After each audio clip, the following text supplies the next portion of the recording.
Hola, ¿cómo están? Bienvenidos a su canal Química Bachillerato.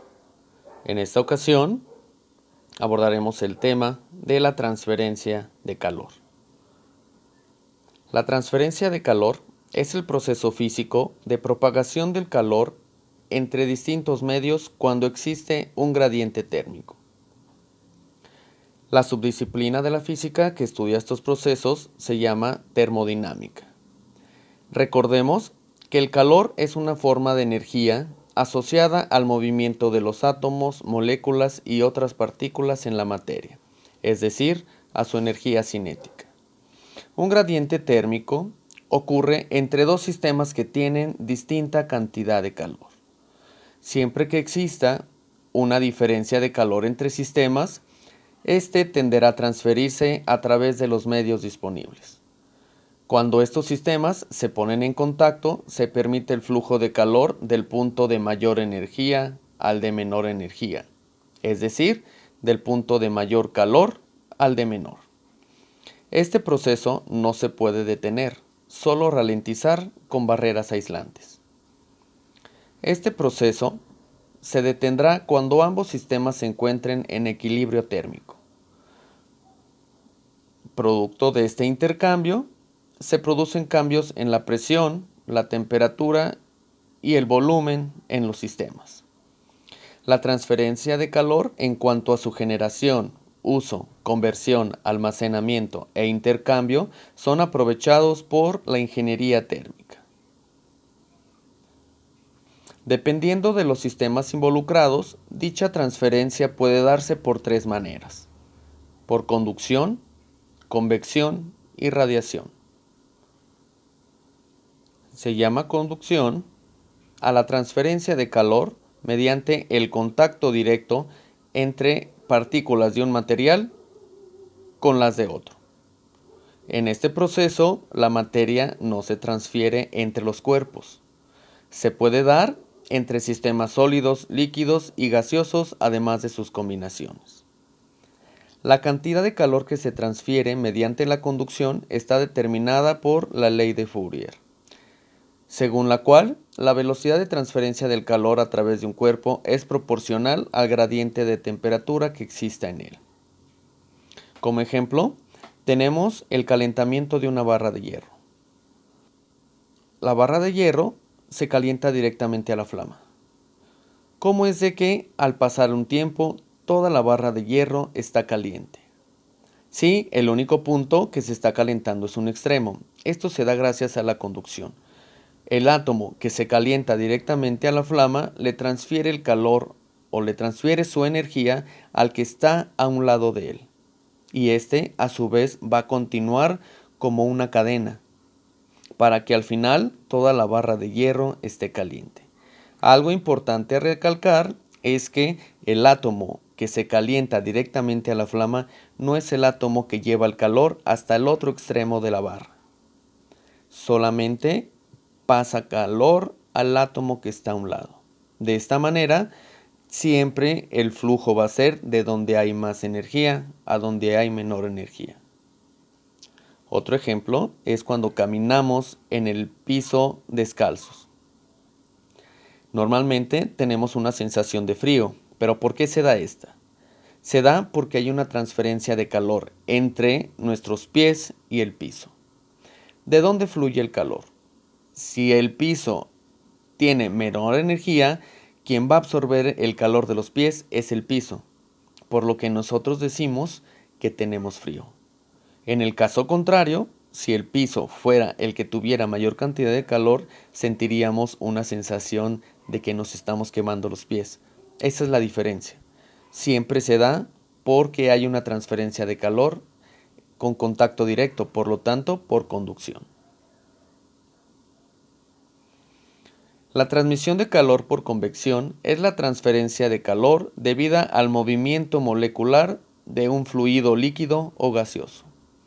Estos, al calentarse, aumentan de volumen y disminuyen su densidad, lo que provoca que asciendan desplazando el fluido que se encuentra en la parte superior y que está a menor temperatura. La convección en sí es el transporte de calor por medio de las corrientes ascendentes y descendentes dentro de un fluido. Puede haber convecciones naturales o forzadas. Si el movimiento es debido al efecto de la gravitación, en virtud de sus diferencias de densidad, se llamarán convección natural. Es importante resaltar que en el caso de la convección sí hay un movimiento directo de la materia, en este caso el fluido del que estemos hablando. La transferencia de calor se da en términos planteados por la ley del enfriamiento de Newton. Esta ley establece que un cuerpo pierde su calor a un ritmo proporcional a la diferencia de temperatura entre el cuerpo y sus alrededores. Como ejemplo de la convección tenemos una habitación y un calentador. Al pasar un tiempo, toda la habitación tendrá una temperatura mucho más elevada. ¿Por qué se da esto? Primero, el calentador entra en contacto directo con el aire que está a su alrededor. Este aire va a aumentar su temperatura. Este aumento de temperatura va a provocar que el aire se vuelva menos denso. Y el aire menos denso va a tender a subir, mientras que el aire más denso o más frío va a tender a bajar. Esto va a generar una corriente. Estas corrientes se llaman corrientes convectivas. ¿Cuándo se da entonces una corriente convectiva? Cuando el aire se calienta, sube. El aire que está arriba es desplazado, por lo tanto tiende a bajar, lo que genera que el aire empiece a circular. Toda esta circulación es únicamente debida a diferencias de densidad, por lo que al final de cuentas toda la habitación tenderá a mantener una temperatura más alta y homogénea en toda la habitación. La radiación es la transferencia de calor en donde los cuerpos no necesariamente tienen que estar en contacto. En este caso, esta transferencia de calor se da en ausencia de un medio físico. Por eso, se da mediante la emanación de energía a través de ondas electromagnéticas. La radiación es el único sistema que se da en ausencia de un medio físico y por ende en el vacío. Esto se debe a que su origen está en el movimiento térmico de las partículas cargadas de la materia. Esto desencadena la emisión de partículas electromagnéticas, es decir, de radiación térmica, siendo su intensidad dependiente de la longitud de onda y de su temperatura. Como ejemplo, tenemos el calor que irradia una fogata. Si nosotros nos queremos calentar las manos, no hace falta tener el contacto directo con la flama, solamente es necesario acercarnos un poco. Entre más cercanos vamos a tener una mayor cantidad de calor y entre más lejanos va a empezar a disminuir. Si se fijan, aquí no estamos aprovechando nada, ningún medio, no hay conducción porque no está en contacto y no hay convección porque no estamos utilizando ningún fluido para calentar las manos. Por lo tanto, la consideramos por radiación. Otro ejemplo que tenemos es la radiación solar. Esta radiación viaja a través del espacio, que es un medio vacío, y después entra a una capa donde tenemos un medio material, que será un medio gaseoso. Por lo tanto, con esto se demuestra que no necesita ningún medio. Viaja a través del vacío en el espacio y después puede entrar en un medio material. Este tipo de transferencia la vamos a considerar radiación.